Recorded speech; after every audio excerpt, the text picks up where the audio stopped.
get arrested if we play Catan in public. It's bad. What we have to play? Greetings. Hello! No, we come there I and we understand. play 2 games. What's the first question? What? What are y'all most excited about for the show on Sunday? What? I can't play it. You can't? No, I already messaged Ben. Breaking news. I can't get off work. I will state both that I can play the show, that I cannot play the show, and then we can edit whichever is appropriate in. I can't wait to play this show. Unfortunately, I cannot play this show. Great. We got it. It's like a moment you've had, whether like performing, writing, or just doing whatever, where it was like an aha moment, and you knew you were doing it right. And you were My moment's not really like I've been playing music for almost 11 years now. So I've had I played different shows and venues and types of things like that.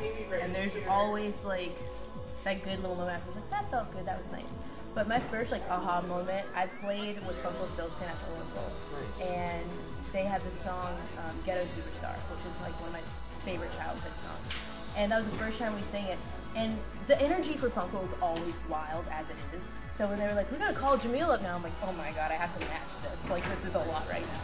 I climb up, they place me almost center stage, and the bass goes 2-3 times, and then I have to start singing immediately. But when that happened, the whole room just lit up, and it was super exciting. Everyone's crazy for it, and when the song was over, I felt my body just I'm feeling it right now, just tingle. It's I gotta keep doing this, because that was good. That was what I needed to be doing. You just feel, it's that energy. I'm gonna get good crowd energy going. That's what my favorite is. Yeah, I feel you. I think the Sentiments, my main band, which I guess is worth saying since it's going to be technically for a solo show, when we won Battle of the Bands, which is kind of, this is funny, it was I hadn't had any luck, 'cause I think most people who I asked about shows saw me as some annoying freshman, and I probably was, to be completely fair, but I was alright, Battle of the Bands seems to be the only way we can actually make some kind of splash around in Boone. There seem to be a lot of fun shows out here, so I'd like to do that. So we won it, and that was an awesome feeling as well. And I wish I could say it as quite as articulately as you did, because I didn't particularly have that moment. There was some anticipation. That was an awesome show. That was the first time I saw you guys, and y'all just threw the bass kit off stage. And I was right then y'all ended super hard, and I was thinking that was bold. That was bold, but y'all backed it up too.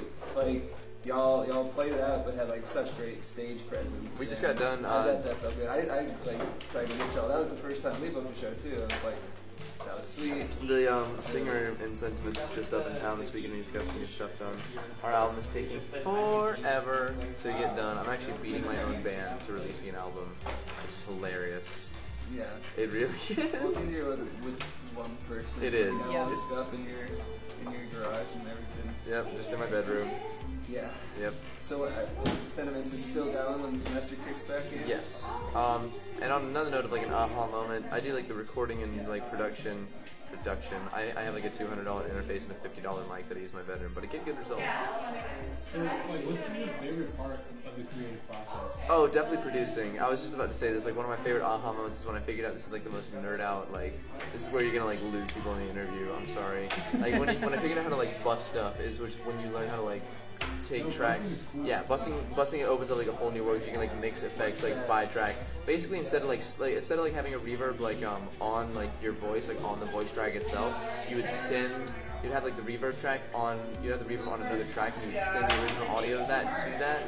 Make the reverb on the effect track 100% wet, and then mix the two. That gives you an option to have its own EQ routing if you want to compress and that kind of stuff, and it opens up a lot of options and that kind of stuff. Yeah, so it helps things sound a lot cleaner.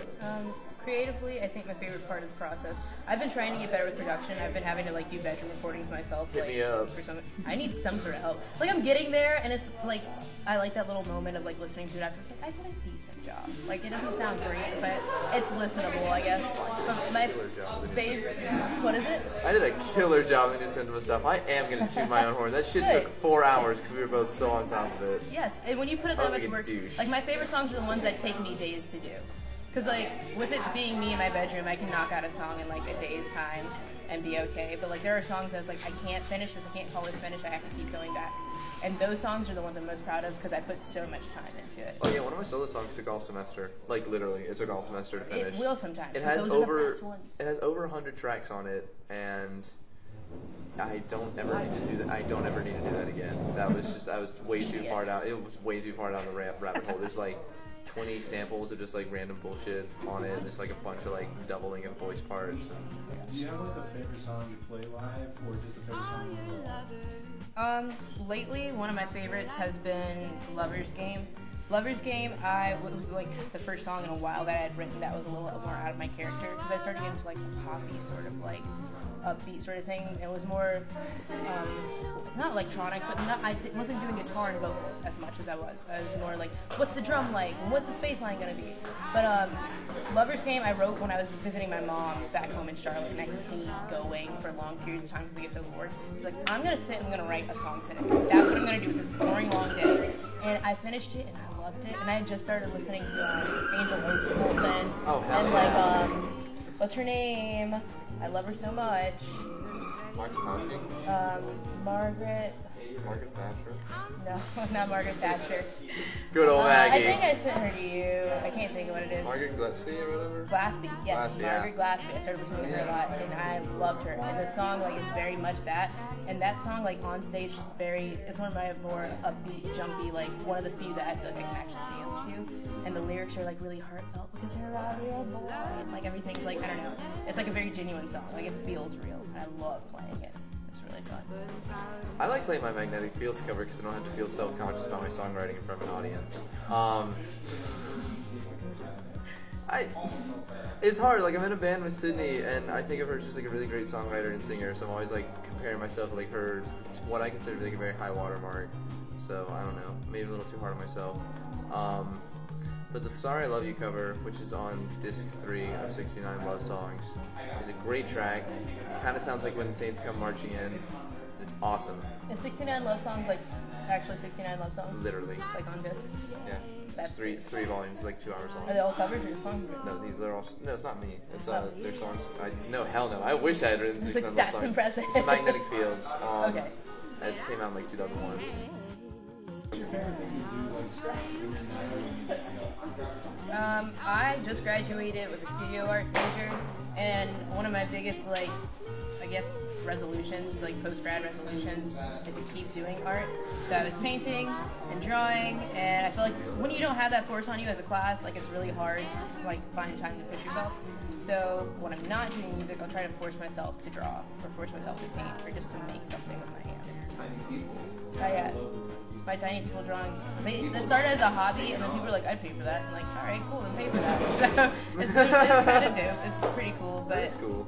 it's a lot of fun. But it gets so complicated. It's so hard. Because, like, some faces I can look at and it's like, you look like a cartoon. I know it sounds awful, but, like, I'm totally going to draw you, and it's going to be great. I kind of I could try. I think you have, like, a tiny person face. Like, I think I could work that out. I'm like, there's certain features. My head is nominally too big to be a tiny person. No, it's perfect. The Really? bigger the head, the easier. There's, Oh, wow. like, so much to pull from. Wow, It's- take that, elementary school kids who made fun of me. Oh, what do we do besides music? I, unlike Phrenology, Jamil, do not have any talents outside of music. So when I'm not like actually working on like project things, I'll usually just like dick around and like either listen to a record or like make something small, something like that. I don't listen to my own music. I have an album coming out.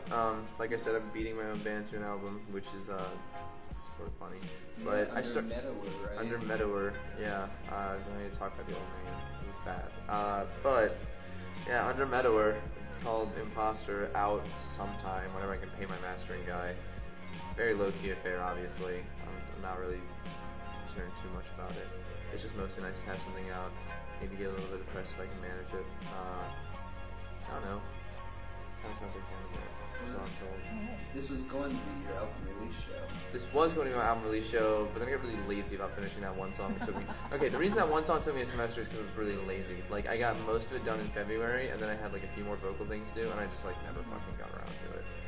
We're still billing this release show. Jamil Yarmore, everybody. At the Meadoware. Yeah. Meadoware. He's at work. I'll play all of your songs for you. Oh, Lord. That's gonna happen. One of them's in 5/4. I'll even dress like you. I'll get the haircut and everything, and they won't even know the difference. Dedication. Yeah. We do look pretty similar. Yeah, that's what I'm thinking. I Yeah. thought it was We'll really like happy Facebook Live you in preparing your show. on a projector. Just have God. That'd be great. Yeah, I have that coming up. I actually have like a few things that seem to be slated for this year. My bandmate Edward wants me to help him record a solo EP that he's doing. I'll be on the lookout for that. Sounds like Pinkerton, or I think it will, based on what he sent me. Sentiments album is chugging along at its. Is that what it's called? No. It should be. Fuck off! It should be at this point.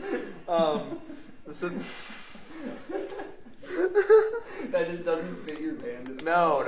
Okay, so Sentiments album is chugging along at its steady glacial pace, but it's whatever. It's getting better. Glacial. And then I'm trying to do another Meadow EP this year that's more house influenced because I would like to make more fun dancing music. I don't know why I spaced out so hard on that. That wasn't a very complicated thought. Do you guys have like any advice for like an aspiring musician, such as myself or anybody watching, just like somebody who like maybe is good at music, they want to do it, they've done it a little bit, but they're like Just do something musical every day. I don't even necessarily think this extends to. I mean, like obviously practice is the gold standard of getting better at music, as is anything that you want to get better at. But the reality of it is, most young adults don't have the time to like spend all their time like practicing. We all don't get the luxury of like living in an art colony or anything of that, of that kind of shit. Although that'd be awesome. Yeah, I was I would drop everything. I was just reading about that shit on Wikipedia the other day. It sounds so dope. An art colony is basically like it's like they're like these, yeah, it's like a little like basically settlement, like it'll be in the middle like rural somewhere, just like literally dedicated to like living with and like collaborating with other artists like for a few weeks. Like you pay for it and like people bring you food and like just get away from everything for a little while. But anyway, you know, just do like something musical every day. Sometimes I will just like sit at my synthesizer and like just like make a patch, like make like a new sound on it, or just like, you know, make a tone that I think is cool and I can like write it down, like take a picture of how it is. Cause it's hardware. Yeah, it's like you're doing something about it, or just like be more attentive when you're listening and think about, like, you know, that's a cool idea. Like I could do that, or like that's a cool like sound. I could recreate that this way. Just kind of good to always be turning stuff over in your head. I think it's, yeah. I suppose maybe. I think my thing that's been motivational for me is like having to realize that no two great artists, well sometimes they do, sound the same. Like having your own sound is not a bad thing. Because growing up I was always self-conscious because I have like the voice of a young teenage boy just speaking. So singing, I was like, that's not going to translate well, it's just going to be really rough. Then I realized that as long as I was like passionate about it and I really worked on my songs, like my sound was still okay. If you can own it and be proud of it, that's when you're going to be successful. Not because you sound like Beyonce or because you sound like, I don't know, Killers or whoever. Like, The Killers suck, dude. I'm gonna, no. You know what? I'm going off on this hot take. I'm gonna look at this camera right now. The Killers are the most overrated fucking band of the 21st century. Hot Fuzz has 2 good songs on it, and the rest of their albums are bad. Oh, we agree, but they're really good. they're still the Killers, dude. I'm not going to say anything. Cause Kelly Lee Owens is really cool. She's like an ambient techno producer with a really heavy dream pop leaning, and she's fucking awesome. Bonnie Doon is an alt country band. I was just singing one of their songs on the piano over there earlier. They're nice and mellow and sad, kind of funny, like you'd want an alt country band to be. A.V. Tear of Animal Collective has a new solo album coming out this year. I listened to the leak of it; it's awesome. Fleet Fox's new record is fucking fantastic. Who else is cool? What was it? Daniel Crean was this guy I just heard today, like this super experimental, like footwork juke, like kind of producer, sort of guy. Same label as Jlin from Chicago.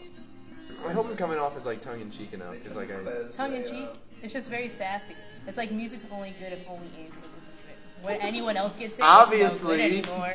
It's no good. No, I actually love sharing music. It's a lot of fun. Oh, Sampha, Sampha's new album is great. Sampha, who you mostly probably know on like Kanye West and Subtract features, put out his own album. It's so good.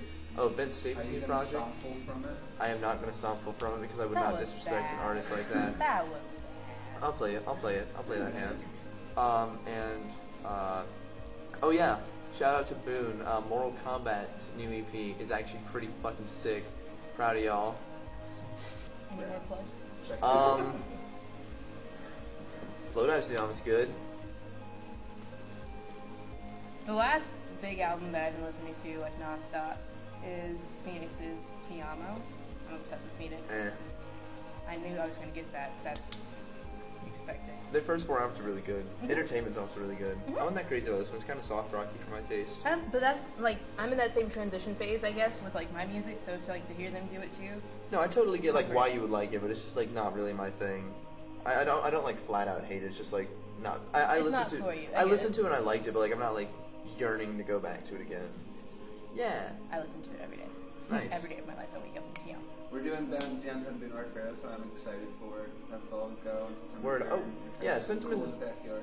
I was wrong. I don't have any shows. Meadow doesn't, but Sentiments is playing the Crop Circle Club Fest coming up on August 26th, playing with bands like Mortal Kombat, Lavier, Is that at Boy Westview? Legs. Yeah, it's at Westview. Heard. I always worried like I'm gonna get like so embedded in like kitchen talk. I'm gonna be like some sweet like really romantic moment of my life. Like someone would say like, "Oh Andrew, you know I'm just so happy." I'll say heard.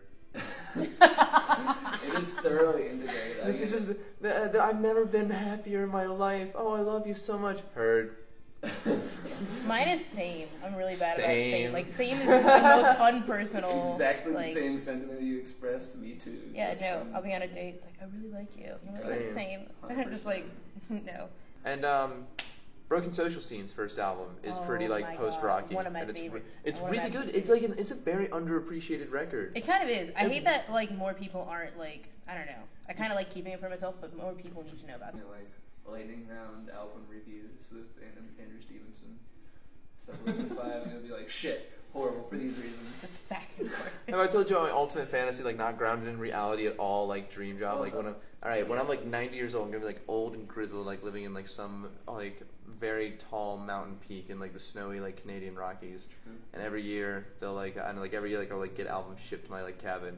I'll make like an end of year list, and like every year like music journalists like who are my age now, like 20-year-olds, like will like go hitchhiking across the country and like walk into my mountain cabin and be like, Andrew, do you have your list? And I'll be like, here it is, son. And they'll run back and be like, I got it!